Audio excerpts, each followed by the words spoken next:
संघर्ष के मार्ग पर जो वीर चलता है वही इस संसार को बदलता है। जिसने रातों से जंग जीती हो सुबह सूर्य बनकर वही निकलता है। इसी मोटिवेशन लाइन के साथ हेलो दोस्तों, नमस्कार, welcome to NBS classes. NBS classes के ऑनलाइन प्लेटफॉर्म पे आप सभी का स्वागत है। दोस्तों, पिछले वीडियो में हमने टाइम, स्पीड एवं डिस्टेंस का तीसरा भाग देखा था। आज हम इस वीडियो में, जब क्वेश्चन में आपको औसत चाल पूछा रहेगा, भिन्न भिन्न दूरियां तथा भिन्न भिन्न चाल दी रहेंगी, उस केस में हम औसत चाल किस प्रकार से ज्ञात करेंगे, इसके बारे में आज हम इस वीडियो में पढ़ने वाले हैं। तो चलिए फिर स्टार्ट करते हैं। देखिए, क्वेश्चन आपको यहाँ स्क्रीन के ऊपर दिखाई देगा, मैं पढ़ूंगा और उसको आपको देखना है। उसके बाद में हम उसको आसानी से छुड़ाएंगे, ठीक है। तो स्क्रीन की तरफ देखिए। फिर देखिए, सबसे पहला सवाल क्या बोला है, आप इधर देखिए, ठीक है। एक बस 1488 किलोमीटर की दूरी 24 घंटे में तय करती है। क्या करती है? एक बस 1488 किलोमीटर की दूरी 24 घंटे में तय करती है, ठीक है ना। तो क्या पूछा है? बस की औसत गति क्या है? क्या पूछा है? बस की औसत गति क्या है, ये आपको पूछा है, ठीक है ना। तो ऐसे सवाल को किस प्रकार से बनाएंगे, देखिए। इसमें क्या दिया है, एक बस है जो क्या कर रही है, 1488 किलोमीटर की दूरी तय कर रही है। कितनी? उसकी दूरी कितनी है? दूरी कितनी है उसकी? दूरी है उसकी 1488 किलोमीटर। कितनी है? 1488 किलोमीटर। और उसको क्या कर रही है वो? उसको क्या कर रही है वो? 24 घंटे में तय करती है। कितने घंटे में? समय दिया है आपको, समय कितना दिया है? 24 घंटा समय दिया है, ठीक है। आपको क्या पूछा है? औसत चाल पूछा है। तो औसत चाल किस प्रकार से निकालोगे? देखिए, सबसे पहले चाल निकालिए। तो चाल क्या हो जाएगा? ये चाल हो जाएगी आपकी दूरी भागा समय। क्या हो जाएगा? दूरी भागा समय आपकी चाल हो जाएगी, ठीक है। ये सिंपल सवाल है, इसमें कोई करने लायक कुछ है ही नहीं, ठीक है ना। तो दूरी कितना दिया है? देखिए, दूरी कितना दिया है? 1488 किलोमीटर, ठीक है। 1488 किलोमीटर दूरी दिया है। और समय कितना दिया है? समय है आपको 24 घंटा, ठीक है, 24 घंटा। तो यहाँ से चाल कितना निकल आएगा? देखिए, 24 से 1488 को काट लीजिए तो कितने बार में कटेगा? देखिए, 24 छक्का 144, ठीक है। 24 छक्का 144 बचे 4 के ऊपर ये बचा 8, तो 24 दूना 48, मतलब 62 किलोमीटर। और ये क्या है? प्रति घंटा। ऑप्शन में किस प्रकार से सवाल दिया है? देखिए, ऑप्शन में दिया है आपको, ऑप्शन में क्या दिया है? 62 किलोमीटर प्रति घंटा। ऑप्शन नंबर ये आपका सही जवाब रहेगा, ठीक है ना। अभी देखेंगे हम इसी प्रकार से संबंधित दूसरा सवाल, ठीक है ना। दूसरे सवाल में क्या बोला है? देखिए, एक कार स्थान ए से चलकर, एक कार है जो स्थान ए से चलकर 120 किलोमीटर की दूरी पर स्थित स्थान बी को 60 किलोमीटर प्रति घंटा की एक समान चाल से जाती है, ठीक है। क्या बोला है उसके बाद में? किंतु लौटने में बी से ए की वही दूरी 40 किलोमीटर प्रति घंटा की एक समान चाल से तय करती है, ठीक है। और क्या बोला है? पूरी यात्रा में कार की औसत चाल, और वो भी किलोमीटर प्रति घंटा में ज्ञात करना है। क्या बोला है? किलोमीटर प्रति घंटा में उस पूरी यात्रा की चाल आपको निकालना है। देखिए, यहाँ से एक कार है जो ए इस पॉइंट से निकलती है और कहाँ पहुँचती है? बी इस पॉइंट के ऊपर पहुँचती है, ठीक है। ये है ए का डेस्टिनेशन बी, ठीक है ना। एक कार चल रही है, यहाँ पे क्या कर रही है? एक कार जा रही है, ठीक है। जाते समय क्या कर रही है? पूरी यात्रा की दूरी कितनी दी है? देखिए, वहां पे देखिए, यात्रा की पूरी दूरी कितनी दी है? कितनी दी है? 120 किलोमीटर। कितना दिया है? 120 किलोमीटर यात्रा की पूरी दूरी दी है। और आपको पूछा क्या है? जाते समय औसत दूरी आपको पूछा है। जाते समय वो किस गति से जा रही है? जाते समय वो जा रही है 60 किलोमीटर प्रति घंटा की चाल से। मतलब जाते समय वो 60 किलोमीटर प्रति घंटा की चाल से क्या कर रही है? वो दूरी तय कर रही है, ठीक है। और लौटते समय क्या कर रही है वो? लौटते समय वो बी इस पॉइंट से ए इस पॉइंट की तरफ 40 किलोमीटर प्रति घंटा की रफ्तार से वापस आती है, तेजी से ए के तरफ आती है। आपको पूछा है औसत चाल। तो औसत चाल ऐसे सवाल में, जब कोई भी दूरी फिक्स हो, यहाँ पे दूरी फिक्स है ना। देखिए, ए से लेके बी तक दूरी फिक्स है। यहाँ से ए से जा रही है बी तक और वापस बी से ए पर ही आ रही है। इसका मतलब है दूरी फिक्स है। और यहाँ पे क्या बदल रहा है? सिर्फ चाल बदल रहा है। जाते समय कार की चाल अलग है और आते समय चाल की कार अलग है ना, है क्या नहीं, कार की चाल अलग है। तो ऐसे सवाल को आप इस प्रकार से बनाना। किस प्रकार से, देखिए, जब दूरी समान हो लेकिन वह एक समान दूरी को अलग अलग चाल से तय किया जाता है, उस केस में उसकी औसत चाल क्या हो जाएगी, उसकी औसत चाल हो जाएगी, औसत चाल क्या हो जाएगी, देखिए औसत चाल हो जाएगी, देखिए पहली 2 गुना जाते समय वाली भी चाल, मतलब पहली चाल और उसके साथ गुना दूसरी चाल, ठीक है, दूसरी चाल होगी, ठीक है। और भागा में क्या रहेगा, भागा में रहेगा दोनों चालों का योगफल, मतलब पहली चाल, ठीक है, प्लस दूसरी चाल, ठीक है ना। ये होता है औसत चाल। जब एक समान दूरी को अलग अलग चाल से तय किया जाता है, उस केस में औसत चाल आप इस प्रकार से निकालोगे, ठीक है। तो यहाँ पे देखिए फिर दो, पहली चाल कितनी है जो जाते समय थी, वो है 60 किलोमीटर प्रति घंटा। दूसरी चाल कितनी है, दूसरी चाल है जो लौटते समय की है, वो कितना है, 40 किलोमीटर प्रति घंटा, ठीक है। और दोनों चालों का डिवाइड में क्या हो जाएगा, दोनों चालों का योगफल। तो पहली चाल कितनी है, 60 किलोमीटर प्रति घंटा, दूसरी चाल कितनी है, 40 किलोमीटर प्रति घंटा, ठीक है।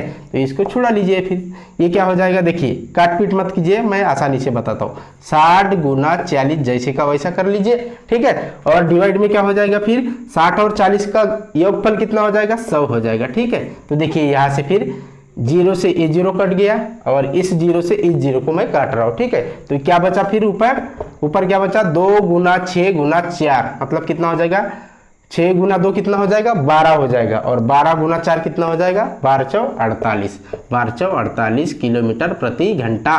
यह क्या हो गई, उस कार की औसत चाल हो गई, जो कि ऑप्शन किस में दिया है, देखिए कौन से ऑप्शन में दिया है, ऑप्शन नंबर डी आपका सही जवाब रहेगा। ये एसएससी के एग्जाम में पूछा गया क्वेश्चन है, ठीक है। अभी हम अगला सवाल देखेंगे, ठीक है। अगला सवाल देखिए, इसमें क्या बोला है, इसमें बोला है, देखिए वहां पे देखिए, मैं मोबाइल में देखता हूँ, ठीक है।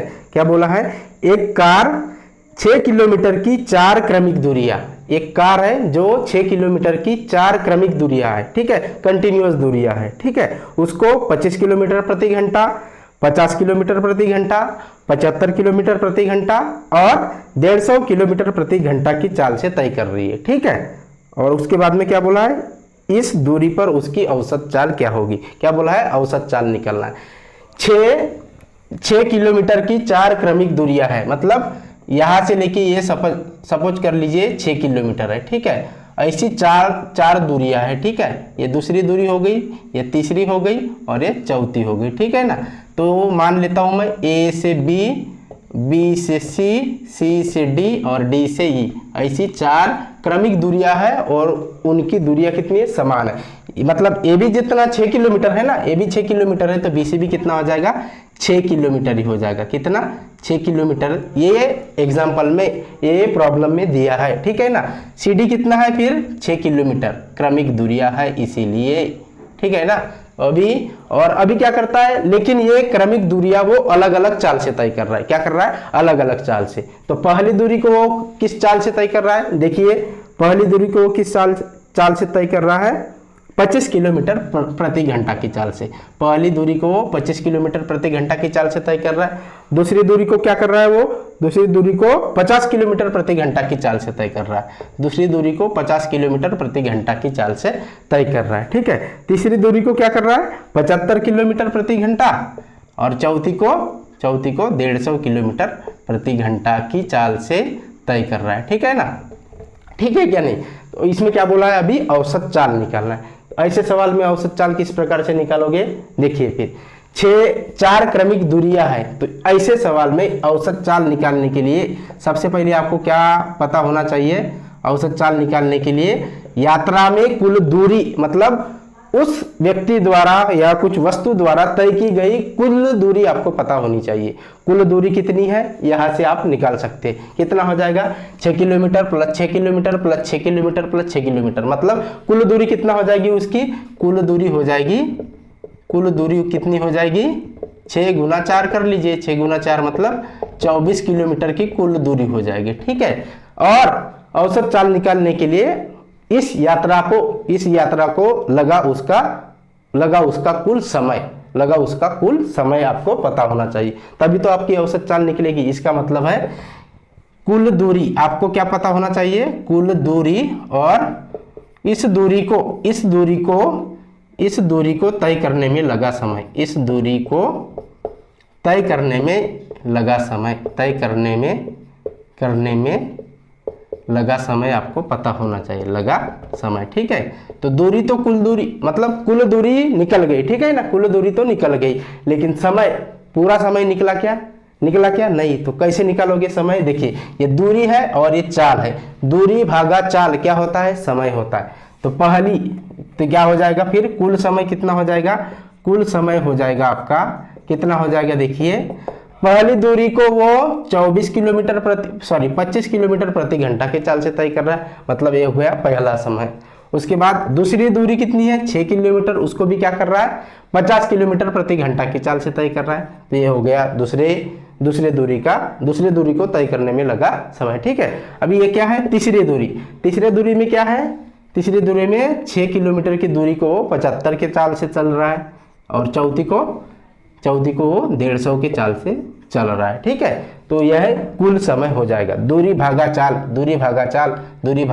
ये क्या हो गया, समय हो गया। ठीक है, तो देखिए अभी क्या कर लीजिए, देखिए 25, 50, 75 और 150 है, तो सभी का एलसीएम ले लीजिए। एलसीएम कितना आ जाएगा, 150 आ जाएगा ना, एलसीएम 150 आ जाएगा। 25 को कितना बार गुना करें ताकि 150 आए, 25 छके मतलब 6 36 हो गया। ऊपर क्या हो जाएगा फिर 50 3 150, तो 3 से ऊपर भी गुना कर लीजिए, 6 3 18 हो गया। ठीक है, उसके बाद में 75 को 2 बार गुना करोगे तब 150 आएगा, तो 6 को भी 2 बार गुना कर लीजिए, कितना आ जाएगा 12। उसके बाद 150 गुना 1 मतलब 150, तो 6 गुना 1 मतलब 6। तो यहाँ से कितना हो जाएगा फिर, यहाँ से कितना हो जाएगा, यहाँ से हो जाएगा आपका देखिए 36 + 18 कितना हो गया 54, 54 और 12 कितना हो गया 66, और 66 और 6 कितना हो गया 72, 72 भागा 150, ये क्या हो गया उसको लगा कुल समय। ठीक है ना। अभी देखिए, अभी यहाँ से फिर क्या निकालोगे आप, देखिए जगह नहीं है, यहाँ से क्या निकालोगे आप औसत चाल। कुल दूरी कितनी है, देखिए इसके सामने कुल दूरी कितनी है 24 किलोमीटर। ठीक है, यूनिट बाद में लिखेंगे 24 किलोमीटर, और उसको तय करने में लगा समय कितना है, कुल दूरी को 72 भागा 150। तो देखिए यहाँ से फिर 24 और इस 72 से डिवाइड कर लीजिए, और ये जो 150 डिवाइड में ऊपर जाएगा तो ये कितना हो जाएगा, गुना में हो जाएगा। ठीक है, अभी देखिए 24 72 कटेगा ना, 24 3 72, और ये क्या हो जाएगा 150 भागा 3, मतलब औसत चाल कितना आ गई 50 किलोमीटर प्रति घंटा। कितना आ गई 50 किलोमीटर प्रति घंटा, यह उसकी औसत चाल निकल गई। कौन सा ऑप्शन है, देखिए कौन सा है ऑप्शन नंबर बी आपका सही जवाब रहेगा। तो दोस्तों उम्मीद है कि आप सभी को ये समझ में आ गया होगा। मिलेंगे नेक्स्ट वीडियो में, तब तक के लिए थैंक यू सो मच।